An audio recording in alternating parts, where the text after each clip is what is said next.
mari kita nyanyikan Ku Menang, Ku Menang. Musik. Nyanyinya yang semangat loh ya.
Masih semangat teman-teman? Pasti dong. Tapi kita sabar dulu ya. Kita mau berdoa. Kita siapkan hati dan pikiran, kita mau menghadap Tuhan. Mari kita berdoa. Tuhan, terima kasih Tuhan karena Tuhan sudah memberikan kesehatan pada kami ya Tuhan. Tuhan, sebentar lagi kami akan memulai ibadah kami dan bernyanyi ya Tuhan.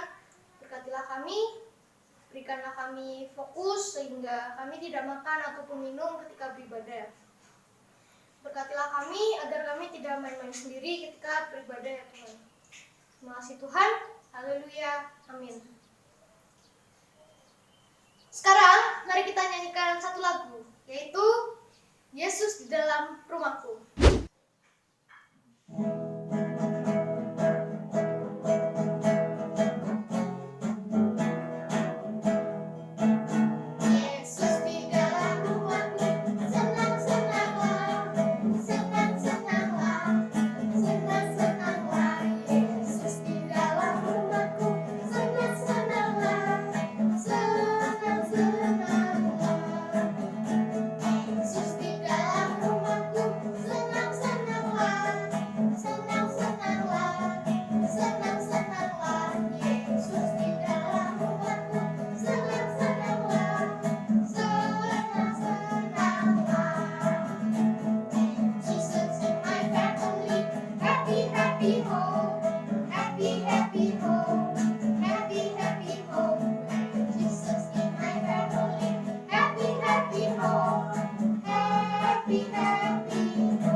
Sekarang kita akan memulai firman dipimpin oleh Kak Hengki. Silahkan. Halo, selamat pagi adik-adik. Selamat hari Minggu. Berjumpa kembali di dalam persekutuan anak GKI Adi Sito di hari ini. Tadi kita semua sudah dipimpin ya oleh Nusa dan Tara. Terima kasih Nusa dan Tara sudah menolong kita untuk kita memisahkan diri, untuk kita mendengarkan kebenaran firman Tuhan. Nah, sebelum kita mulai, yuk kita sama-sama berdoa. Kita lipat tangannya. Yuk, doa.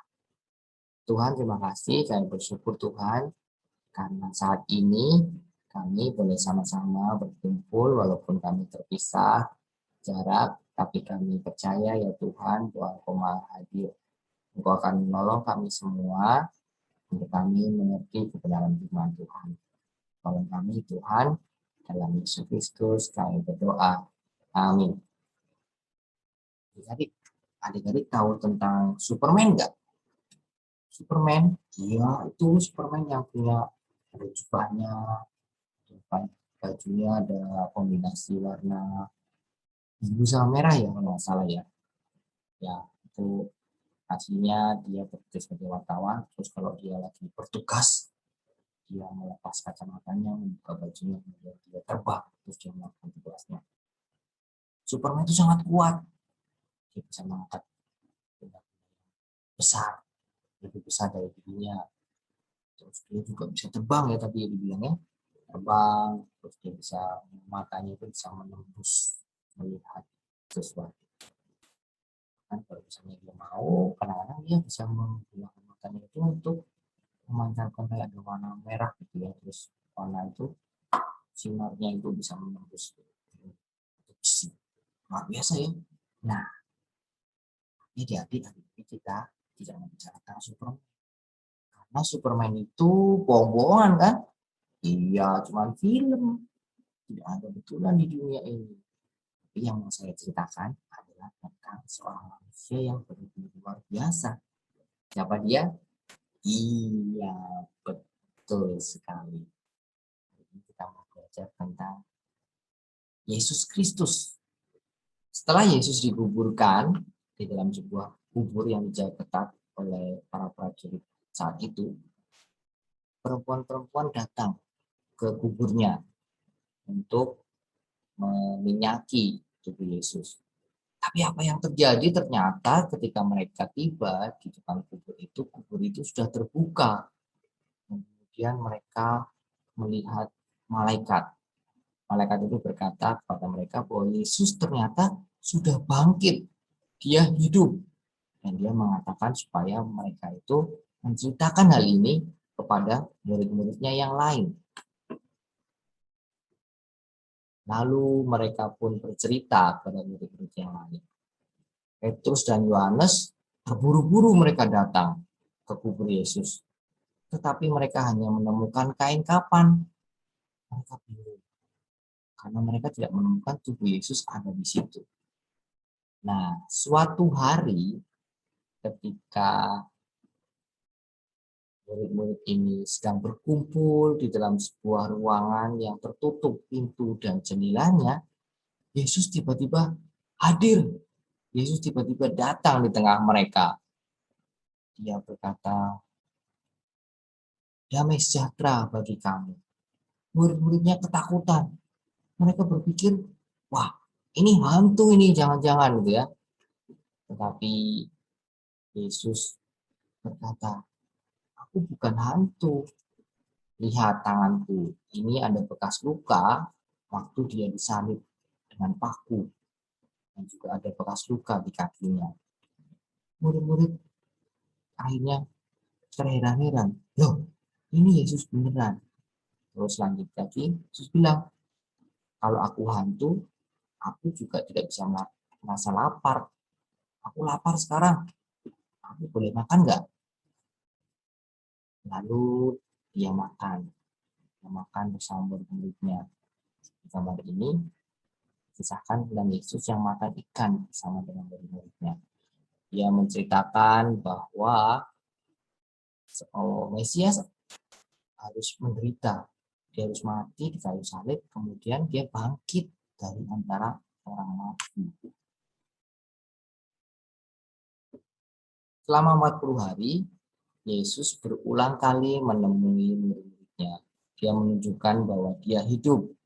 Dan sepanjang waktu dia menyatakan tentang kerajaan Allah. Hingga tiba waktunya, Yesus kemudian harus naik ke surga. Dia mengajak murid-muridnya untuk mereka berkumpul di sebuah bukit di dekat Yerusalem. Apa yang dikatakan Yesus? Yuk kita baca Alkitab kita. Kita buka Alkitab kita dari Kisah Rasul 1 ayat 8 sampai 9. Sudah? Kisah Para Rasul 1 ayat 8 sampai 9. Firman Tuhan berkata, ayat 8, "Tetapi kamu akan menerima kuasa kalau Roh Kudus turun ke atas kamu, dan kamu akan menjadi saksiku di Yerusalem dan di seluruh Yudea dan Samaria dan sampai ke ujung bumi." Sesudah ia mengatakan demikian, terangkatlah ia, disaksikan oleh mereka, dan awan menutupnya dari pandangan mereka. Apa yang bisa kita pelajari dari kisah tadi, adik-adik? Iya, kisah tadi mau menunjukkan bahwa Yesus hidup. Selama 40 hari dia menampakkan dirinya dan dia sungguh-sungguh hidup. Dia manusia, dia sama seperti kita manusia. Tapi ada bedanya. Setelah dia bangkit, dia juga menyatakan dirinya bahwa dia juga adalah Allah. Allah yang tidak terbatas oleh ruang dan waktu. Apa buktinya? Tahu nggak? Masih ingat nggak tadi kisahnya? Iya, Yesus tiba-tiba bisa datang di tengah-tengah murid-muridnya.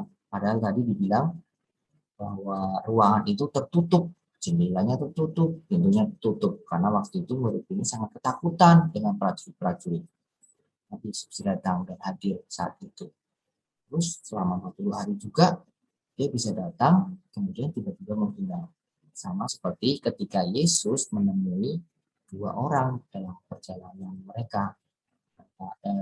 Mereka berbincang-bincang, tapi kemudian tiba-tiba Yesus menghilang.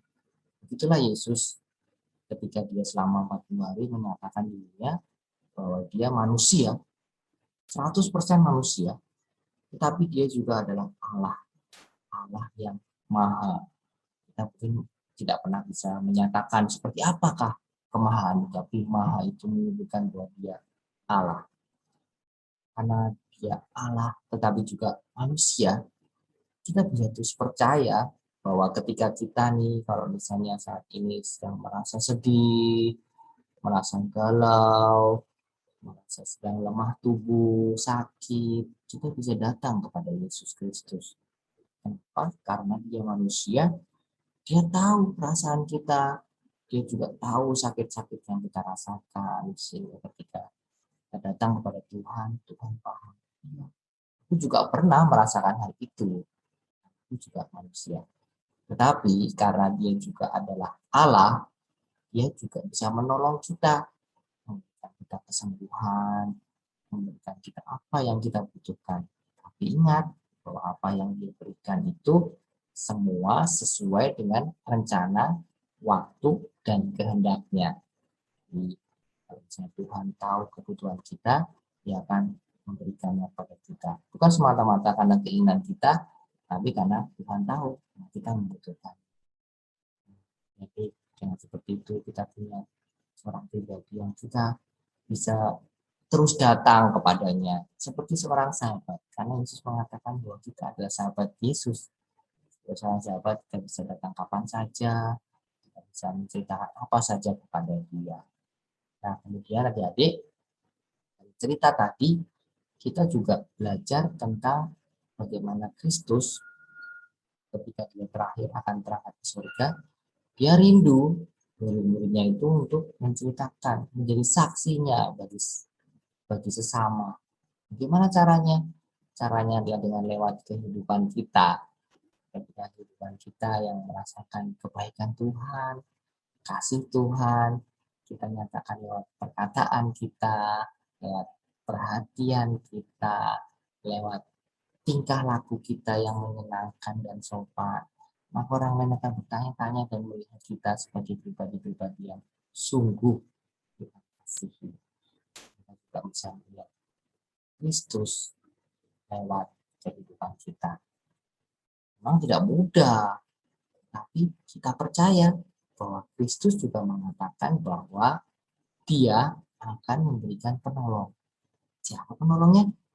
Ya, penolongnya adalah Roh Kudus. Roh Kudus ini adalah penolong kita yang akan menolong kita untuk kita mengerti apa yang Tuhan kehendaki. Dia juga akan menolong kita untuk mengingatkan kita apa yang sudah pernah Tuhan firmankan. Tapi juga dia menolong kita ketika kita melakukan sesuatu yang tidak berkenan. Sesuatu yang mungkin, nggak boleh, itu salah. Nah, Roh Kudus akan mengingatkan kita dan menuntun kita kepada jalan kebenaran yang dia kehendaki. Nah, itu kita bisa percaya nih, bahwa kita sanggup, kita mampu, bukan karena kuat dan hebat kita, tapi karena pertolongan Allah sendiri. Jadi kita pasti yakin bahwa kita bisa menjadi pribadi-pribadi yang menyatakan kebaikan Tuhan kepada setiap orang. Karena Yesus Kristus rindu bahwa keselamatan yang sudah Dia kerjakan itu juga boleh dirasakan oleh semua orang, tidak hanya kita, tapi semua orang. Karena kasih-Nya sungguh nyata bagi semua orang. Semoga teman-teman, adik-adik semua dengan firman Tuhan pada pagi hari ini bisa mengingatkan kita, tapi juga membuat kita rindu untuk kita terus menyatakan Kristus dalam kehidupan kita yang baik dan berkenan kepada Dia. Itu ya teman-teman ya, jangan berjuang dan terus jangan lupa kita harus terus bergantung kepada Tuhan, kepada Roh Kudus yang akan menolong dan memampukan kita. Yang jadi adik ya, walaupun tidak mudah nih, apalagi sekarang kondisinya kita nggak bisa kemana-mana, tapi kita sebenarnya bisa berhubungan dengan teman-teman kita, dengan orang lain yang ada di sekitar kita lewat sosial media. Kalau kita menunjukkan hal-hal yang baik, mereka juga akan melihat, wah Tuhan, Kristen ini ternyata anak-anak yang sungguh-sungguh diberkati Tuhan, merasakan dengan Jadi sampai di sini ya. Tuhan pada pagi hari ini kita tutup di dalam doa.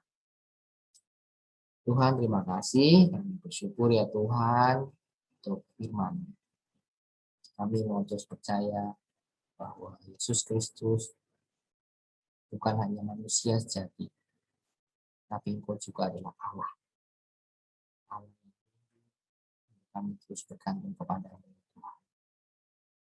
Tapi pribadi yang juga mengerti kebutuhan kami dan pernah merasakan segala yang kami rasakan sebagai seorang manusia. Terima kasih ya Tuhan, biar sampai dari hari ini dan boleh terus hidup di dalam kebenaran ini. Dan juga yang terpenting ya Tuhan, kami boleh menyatakannya kepada orang-orang di sekitar kami, teman-teman yang kami kasih. Ini kami ya Tuhan, kami mau belajar, dan terus belajar bergantung kepada-Mu. Dalam nama Yesus Kristus kami panjatkan doa ini. Amin. Oke adik-adik, sekian persekutuan kita pada hari ini. Kita bertemu di depan ya. Sampai jumpa. Kita tadi sudah mendengarkan firman. Biarlah firman itu bertumbuh dan jadi panutan dalam hidup kita. Sebelum mengakhiri persekutuan anak pada pagi hari ini, mari kita menyanyikan satu lagu dulu. Dia harus makin bertambah.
Persekutuan anak pada hari ini. Dadah. Selamat hari Minggu teman-teman. Tuhan Yesus memberkati.